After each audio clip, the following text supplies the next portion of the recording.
Mr. Wamil, good afternoon po, sir. Good afternoon po, Good sir. afternoon. Sa pagkaalala ko po, nabanggit niyo po that you were formerly with ICFAO as a state auditor. Tama po ba? Yes, sir. Biglawan to. Tinan mo itsura. Hindi. Wag ganun ba? Sama mo naman. And you are a certified public accountant. Tama po ba? Yes, sir. You're also a lawyer, correct? Yes, sir. You passed the bar in 2022. 2023 po. 2023. Okay, I stand corrected. Alam mo yung mga ganyan tanong ng mga abogado, parang yung tanong kay Matibag di ba? Are you a lawyer? Proud, 29 years. Ito, ganun din You're a accountant? Are you a lawyer? Proud. Pero mamaya tingnan nyo kung paano sisemplang yan, ha? And Mr. Wamil, you also testified yesterday during your direct examination that you were part of the team that audited the OVP and DepEd confidential funds. Is that correct? Hindi po team kasi ako lang po yung nag-evaluate ng documents. Nako. Ikaw mismo, basically nag-evaluate ng documents. Tama po ba? Yes po, sir. Yari Okay, ka just doon, so nari ka. maintindihan lang namin how ICFAO conducts its audit. Yung mga auditors po ba, do they go to the field and observe itong mga confidential operations in person or? Since what we do po is compliance audit, we base our audit on the documents being submitted to the ICFAO. Okay. And do you get special training as auditors pagdating sa how confidential or intelligence operations?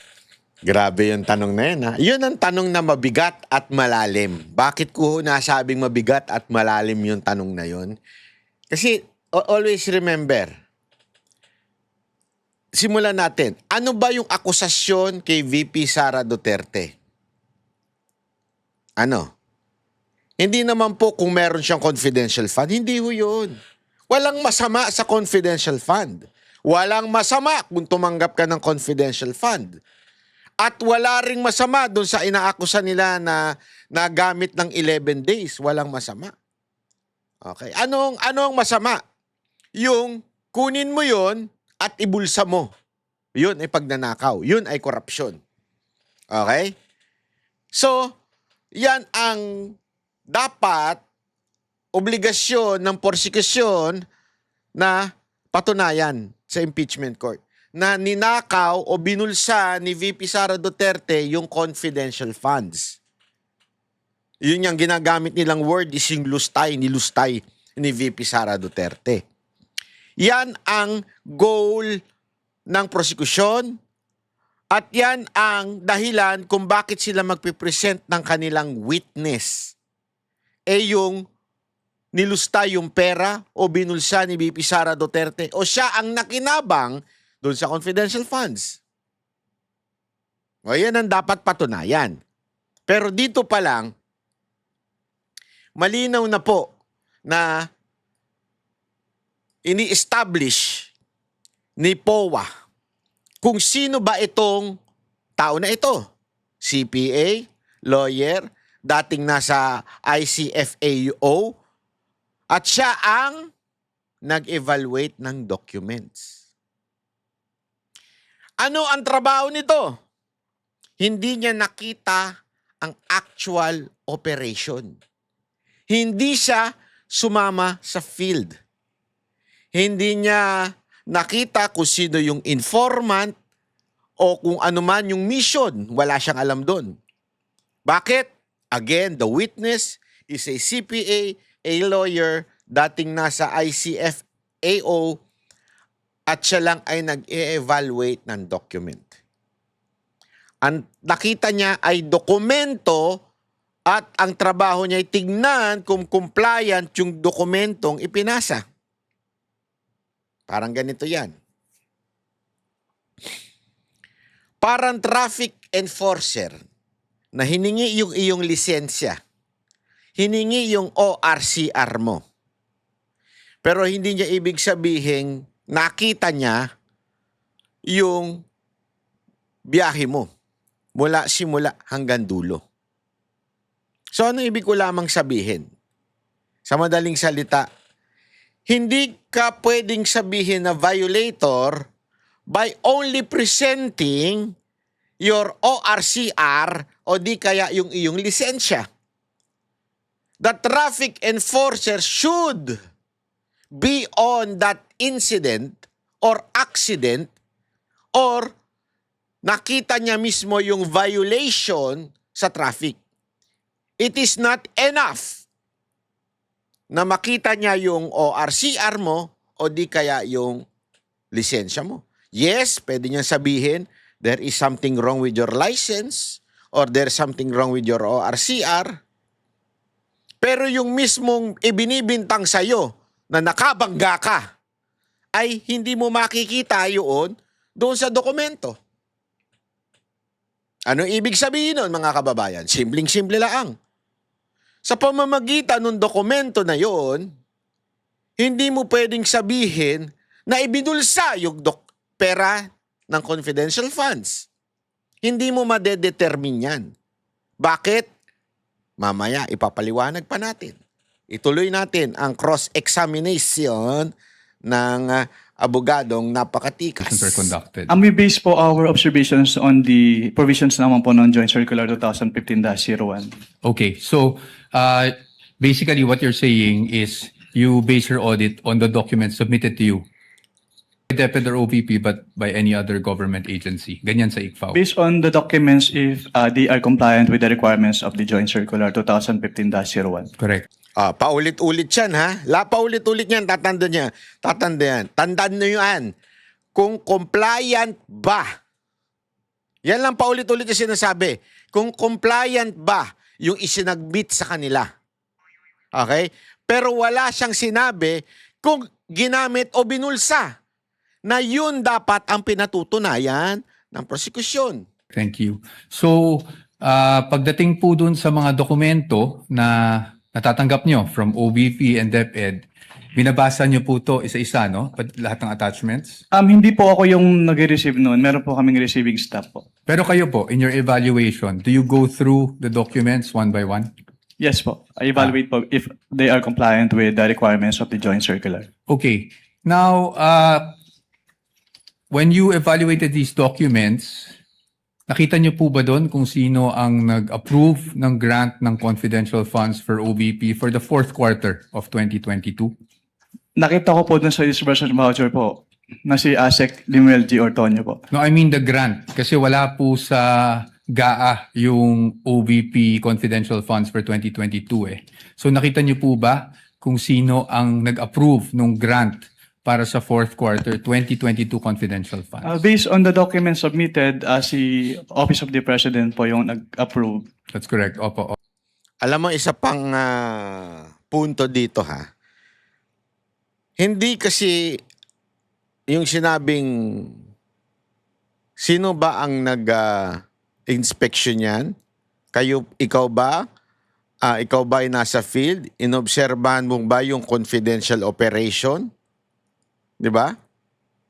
Compliance lang, audit ito at nakabase sila sa submitted documents. Ibig sabihin, hindi nila i-judge yung paggamit ng confidential fund. Nakabase lang sila doon sa ibinibigay sa kanila. Di ba? Nang tanungin tungkol sa special training sa confidential operation, tumukoy siya sa Joint Circular 2015, sinabi niya, 01. Ibig sabihin, ng expertise niya, pangunahing, nasaan? Nasa documentary lang. Compliance. Hindi sa operation. Necessity o actual execution ng confidential mission. Ibig sabihin, hindi mo trabaho yun. Tama naman siya. Tama siya. Sa totoo lang, mali ang pagpresenta ng prosecution. Kasi, ang mapapatunayan lamang dito ay yung dokumento. Pwede niyang sabihin kung may dokumentong kulang ayon sa checklist, pwede niyang sabihin yon. Pero hindi tungkol doon sa operation o yung actual execution ng confidential mission. Yung mismong actual ng paggamit ng pera, kasi remember, confidential to. Ibig sabihin, may mga hinahire, may mga binabayaran, hindi niya nilalinya yon. Ang linya lang nila, nung tinanong siya, ay tignan yung dokumento na sinagmit nino ng kung ano man yung ahensya na yon. This particular agency is the OVP and the DepEd. So, titingnan lang nila yon, evaluate lang nila. That's their job. Pero, again, balik tayo dun sa analogy na kinuha ng traffic enforcer yung lisensya mo at kinuha yung ORCR mo. Kahit may nakitang mali, kunwari lang, expired yung ORCR. Hindi ganun dito, ha? Pero kunwari lang, expired yung ORCR mo. Di ba? Oy, expired yung ORCR mo. Therefore, ikaw yung naka-aksidente dun sa, kunwari, nasa Makati traffic enforcer. Ikaw yung, may kasalanan dun, nakasagasa dun sa BGC.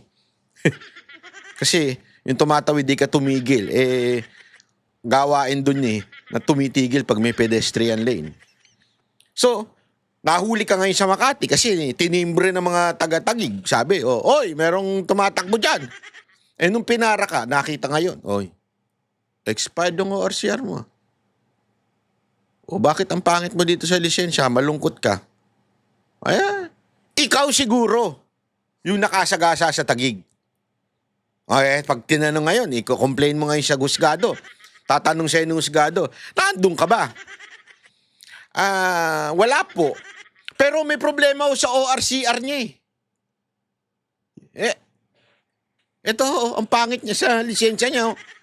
Yung ORCR niya expired. Siya yung nakasagasa doon sa Tagig. Di ba? Ano ibig ko sabihin?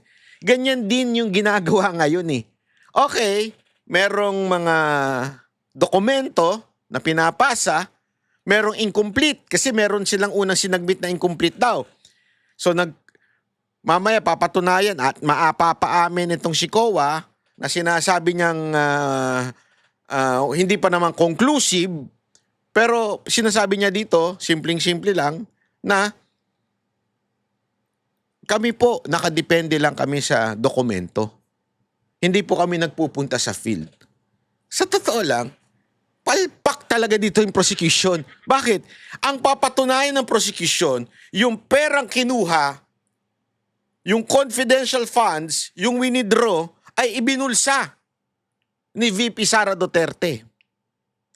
Yun pa nga lang ibinulsa ng kaopisina ni VP Sara Duterte, hindi mo mapatunayan Paano mo pa nasabi na yung perang winidraw, hindi ni VP Sara Duterte, ay mismong napunta sa bulsa niya at ginamit niya? Naintindihan niyo ibig sabihin? Yun yung dapat patunayan Winidraw, kinuha mo yung confidential funds at ibinulsa mo. Yun ang dapat patunayan. Hindi Ang pinapatunayan niya dito, nagkaroon lang ng konting problema do sa dokumento. May conclusion na ba? Di ba? Nag-comply naman yung OVP. May conclusion na ba? Hindi, wala pa. Pero yung unang submission, may problema. Nagigets ninyo yung logic? Kaya palpak to Palpak sobra ito. Office of the President. Pagdating naman po sa OVP 2023, Tapos itong second point niya na sino ba ang pumirma nito? Saan ba nanggaling ito? Importante rin kasi malaman yun Ibig sabihin, this amount na ibinigay sa OVP, remember, there is no illegal doon sa gawain ganun. Bakit? Remember, hindi ito katulad ng ghost flood control na nag-allocation tapos nag-withdraw, ginawang pera at ibinigay sa congressman o sa opisina ng congressman. Doon, may illegal na. Dito, hindi ganon. Ito po ay talagang budget na binalagkas mula sa DBM, executive, mula sa presidente,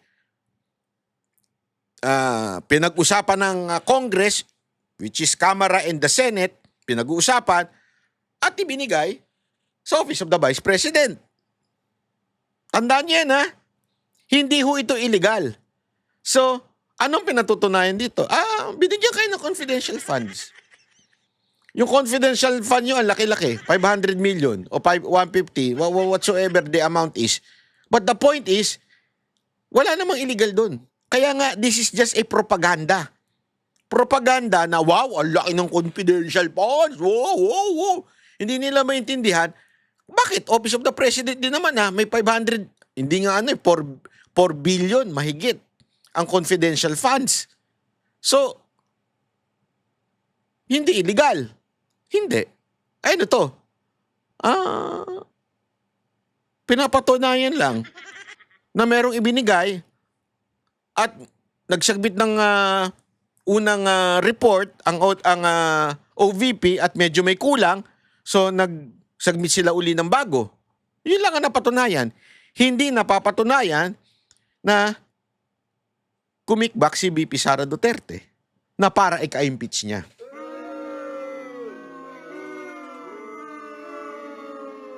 Confidential funds, yun po ay nasa General Appropriations Act. Do you confirm that? Yes po. And pagdating naman po sa DepEd, 2023 confidential funds, nasa General Appropriations Act din po. Tama po ba? Yes po. And as a lawyer, you would know that the GAA is enacted by Congress. Tama po ba? That's correct po. Now, yesterday, naalala ko po, natanong kayo doon sa time nyo sa ICFAO kung ilang vice president ang na-audit nyo pagdating sa confidential ICFAO ha? ICFAO. ICFAO. Oh. Kailan daw siya nagsimula? Take note of the date ha? funds. Alala niyo po yon? Yes po, sir. At ang sagot niyo po ay isa lang, si Vice President Sara Duterte, the respondent in this case. Tama po ba? Yes po. Tapos Since I natanong- assumed in ICPAO in Since- 2014. Oh, ayan no. Since, ano sabi niya? Siya mismo nagsabi ha? Hindi lang kasi na-emphasize ni attorney. Pero since 2014, ICFAO na siya. Membro na siya ng ICFAO She 2014. assumed in September 2014? September Yes po, sir. 2014. Tama po. Nandun na siya sa ICFAO. Yung nag-audit, okay? Ng Office of the Vice President, nandun na siya. 2014. September. Take note ha, September. At ang sinasabi niya, only the Office of Vice President Sara Duterte ang merong confidential funds since he assumed the office on September 2014. And you were asked, bakit si Vice President lang? Naalala niyo yung tanong na yun? Yes po. At ang sagot niyo po, kasi since you assume siya lang po ang Vice President na nagkaroon ng appropriations for confidential funds. Tama po ba? Yes po. Since September 2014 po na nag-assume ako. Alina ha? Since nag-assume siya ng September 2014, si Vice President lang Sara Duterte ang may confidential funds. September 2014. Po. Now, I'm showing you a document. Naku, If I may yari ka approach the ngayon. witness, Your Honor. Counsel may approach. Tagilid ka ngayong atabs. I am showing you a document Assisting entitled counsel from the Spec- prosecutors may also Oh, yes. approach should they so desire. I'm showing you a document, and this document is from the Department of Budget and Management, entitled Special Allotment Release Order, dated. Medyo malabo lang po yung document, no? December 22, 2014. Makita niyo po yan? At ang purpose po is to cover confidential activities for fiscal year 2014. You see that? Yes, sir. And nung December 22, 2014, nasa ICFAO na po kayo. Tama po ba? Anong period po yan, sir? Sumagot ka, ang tanong lang, mula noong September 2014, nandun ka na ba? Yes or no? We have a clear here po. Date of issue, December 22, 2014.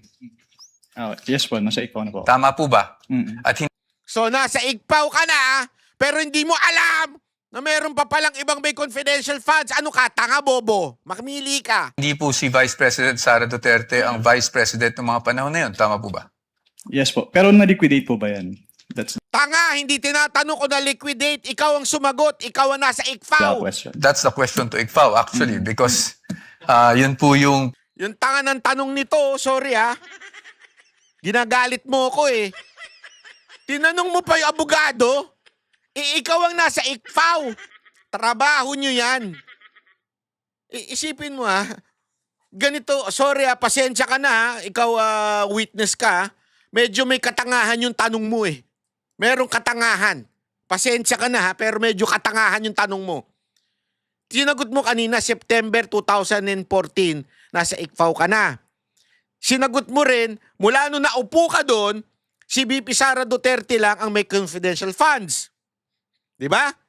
Ngayon, pinapakita yung dokumento na December 22, 2014, may confidential funds si Binay. Ang sagot mo, na-liquidate na po ba yun? Ay, tanga ka? Trabaho mo yun eh. Tatanong mo sa abogado nagtatanong sa'yo. Trabaho mo yun. So dapat ang tanong mo, ay, ba't di ko na-liquify to? Na-liquified. Di ba? Yung tanong niya, pantanga lang eh. Dito, basag na basag ang credibility nitong witness. Sa totoo lang, basag ang credibility nitong witness na to. Mantakin mo paulit-ulit kahapon, sinasabi ng prosecution mismo, paulit-ulit yun. Si VP Sara Duterte lang ang merong confidential funds mula nung naupo itong si ulungot na ito, kung sino man tong hinayupak na ito, mula nung naupo ka, si Vice President Sara lang ang meron? Opo, meron, siya lang. Siya lang talaga, wala nang iba, siya lang. Ngayon pinakikitaan ka ng dokumento na meron pala noong December 22 na natanggap itong office ni Binay.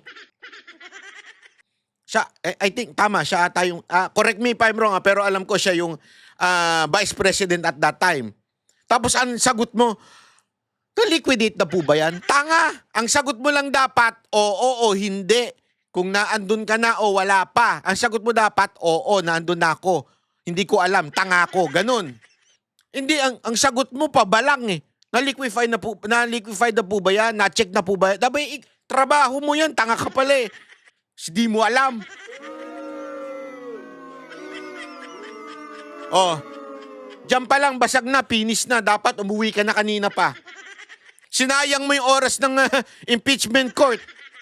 Sinayang mo talaga eh. Hindi, kasi dalawa lang yan. Dalawa lang yan.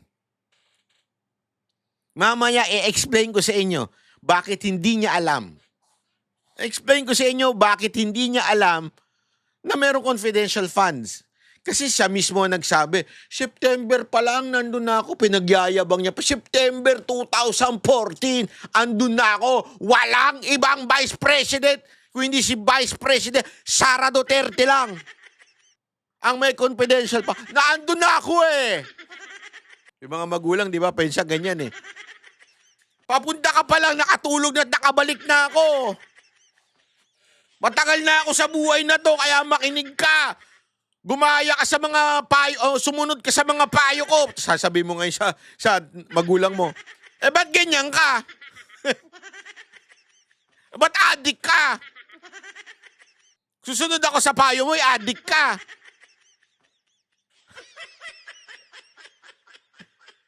Hindi, matagal na akong magulang. Alam ko na diskarte sa buhay. Matagal na akong di ba? Ba't hanggang ngayon, pokpo ka pa rin?